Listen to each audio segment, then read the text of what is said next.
When you think of Sonic the Hedgehog, what's the first type of game you think it is? A game where you go fast? No. A game where you beat up a bunch of robots? No. A love story between a human and a hedgehog? God no. What is wrong with you? Sonic is known for being a platformer where you jump on platforms, obviously, so I wanted to know if it was possible to beat a Sonic game without jumping. Now I thought to myself, what would be a good game to try this challenge? And of course I had to go with recency bias and play Sonic Frontiers. It could very well be my favorite 3D Sonic game. So the main stick for this game is that it's an open zone game where you go through an island, beat enemies to collect portal gears, use the gears to play cyberspace levels, grab vault keys from those levels to collect chaos emeralds, beat the major boss of that island. But with this game also having a lot of platforms and ledges to jump on, I had to decide whether or not it would be possible to beat Sonic Frontiers without jumping. Now before we begin this challenge, there were a couple of rules I implemented for myself to make this challenge possible. Rule number 1, I'm not allowed to jump or double jump.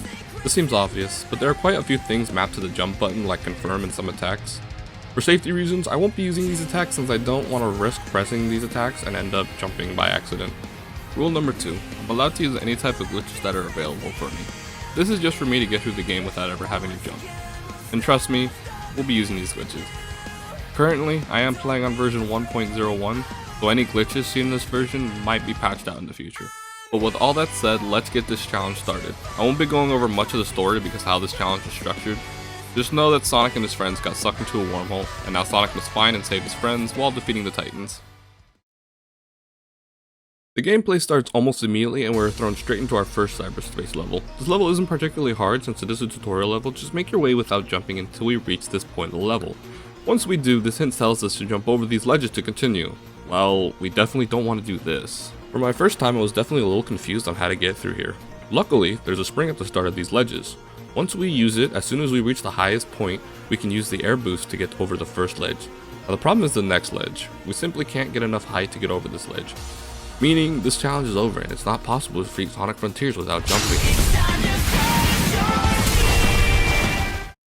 Of course, I wasn't going to give up here. Luckily, I was able to find a couple ways to get up this ledge. Now, if you notice, there's actually a vertical line of rings right here.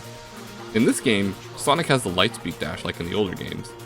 Now, I know what you're thinking. There's no way Sonic can lightspeed dash upward. He can. I don't know why specifically, but if there's a line of rings, no matter what direction, Sonic can use those rings to move in that direction. This might actually be a useful trick later in the future. Now, while testing this level, I also found out about Sonic's stomp attack. If you hold down the button, Sonic will actually bounce and gain some height. Luckily for us, it's actually enough height to help us get us over this ledge. Another trick we can use at our disposal.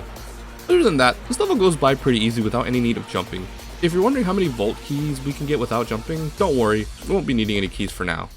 Once we reach Kronos Island, start by heading to the left of this ledge. Sonic will simply run up the ledge. Convenient.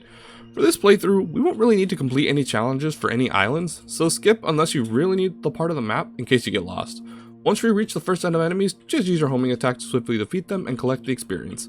We'll also be doing the same for the second set of enemies. After the second set, we will be faced with a set of ledges we'll have to get over. Of course, we see the ramp on the right. Simply take the ramp, use the stomp to bounce, and air dash, and we'll be taken to the first mini-boss, the Ninja. This boss doesn't require any jumping, just simply dodge, parry, and combo it to death and receive our first portal gear. We'll be needing these to unlock the cyberspace levels if necessary. We once again have to deal with a set of ledges. Great. You can either use the rail to the left or the fan to the right to get over these. After that, solve the easiest puzzle in the world to unlock the door. Shortly afterwards, we'll have to unlock the Psy Loop, one of the most important abilities to Sonic in this game. Since we already are in this menu, we'll also be unlocking the stomp attack on the right side. If you don't have enough experience, that's okay. Once you have enough, unlock this as soon as possible. Once we're done with that, we can make our way to the second cyberspace level, where we have to insert the portal key we just collected. However, it seems we can't reach the interaction point unless we jump to it. So let's try not to. There is a spring available to us to the left. However, the issue with that spring is that it locks the camera, so it's kind of a little tricky to air boost to the platform. I was able to reach it despite the camera and with a little bit of luck, but I did find an easier way for us to reach up there. If we just run up to the left right here while attempting to press the stomp button, with a little bit of luck, Sonic will get enough airtime where we can bounce our way up to this platform. I also just randomly slid my way up here too by complete accident, so go me. Once we insert the gear, we actually won't have enough to start the level, so we'll need to kill another mini-boss. If only there was one nearby.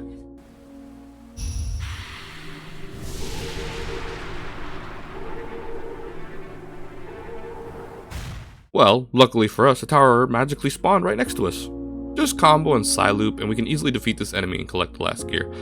Get up to the platform again the same way, we insert the gear and we can start the next cyberspace level.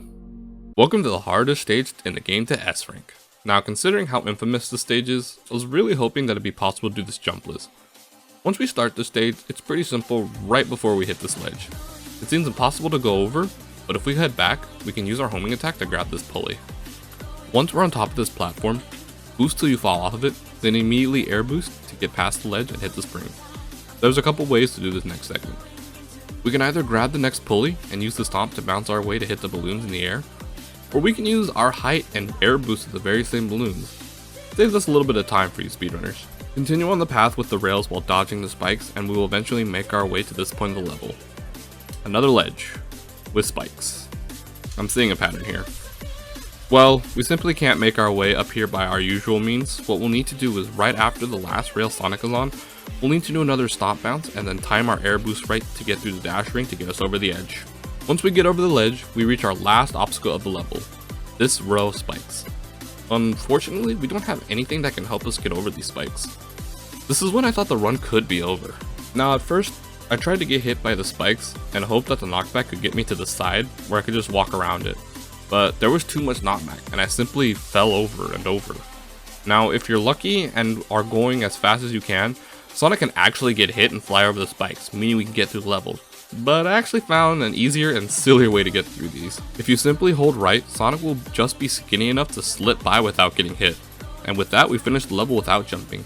I also attempted this for 30 minutes to get an S rank on this level, and I was very close, but I needed to get on with this challenge. Once we finish the level, the bridge appears for us and we can finally explore the rest of the island.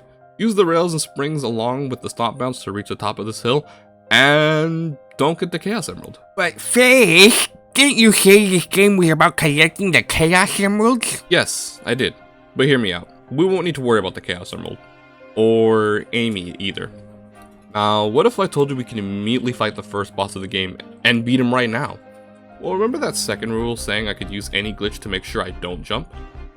Well, it's time for Sonic to fly. Head over to this part of Kronos Island close to the waterfall and spawn this set of enemies. If you think you need practice, make a manual save so you can get this awesome glitch down. Once you're in combat with these enemies, lock onto one of them and press the dodge button. In the middle of the animation, press the stomp button to do the stomp attack. Then in the next couple frames, press the boost button, and if you time it correctly... Behold, people! I, Sonic the Hedgehog, can fly! Woohoo! And now I'm falling! Sonic will take off like a rocket carrying all that momentum and reach this incredible height. There's actually an invisible wall that is preventing you from reaching this part of the island. If you went high enough, you can actually get over this wall and reach the area. I found myself on top of an invisible dome, but don't you fret. Head to this part of the arena and Sonic will simply find an open hole and get himself to the bottom. Now that we're in the Titans arena, there's one little problem. Actually, it's a big problem. The Titan isn't here. Since we never freed Amy nor collected any of the Chaos Emeralds, we haven't triggered the Titan to spawn, meaning we won't even be able to fight the Titan. So how are we supposed to fight him? Well, it turns out, if you head to this spot, a little to the left where Sonic was supposed to spawn if you did this legitimately, the Titan just spawns! To me, this is such a crazy sequence break, and it makes speedrunning this game a lot more quick. Now that we can actually fight Giganto, all we have to do is reach his head and grab the Chaos Emerald. Now, all we gotta do is climb his body and... oh.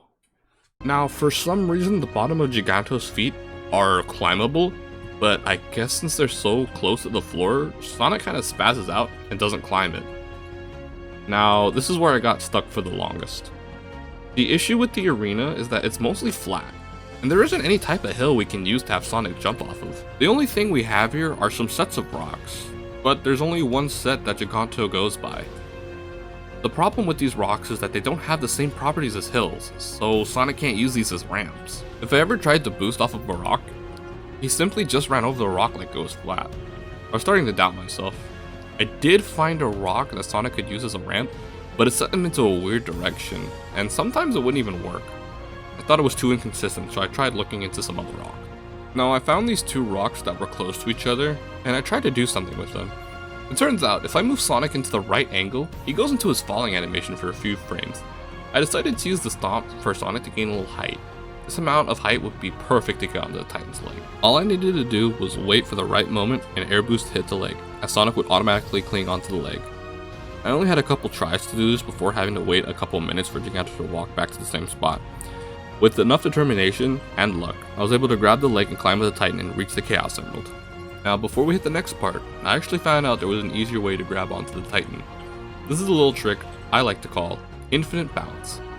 If you bounce with the stomp button, you can then press the boost button to air boost. Right after the air boost, hold the stomp button again to bounce once more. Keep this up, you can basically keep bouncing indefinitely. It's not the bounce bracelet, but I'll take it. You can grab Giganto's leg much more easily this way. Now that Sonic has collected the purple emerald, he magically collects the other emerald somehow and goes supersonic. Now this is what you call an ass pull. For this segment, we actually don't have to worry about jumping. Sonic is always flying. Just jam out to the amazing music and defeat Giganto. With that done, we've successfully beaten Kronos Island without jumping. With that, part 1 of this long adventure is concluded. Stay tuned for part 2 as we take on Ares Island.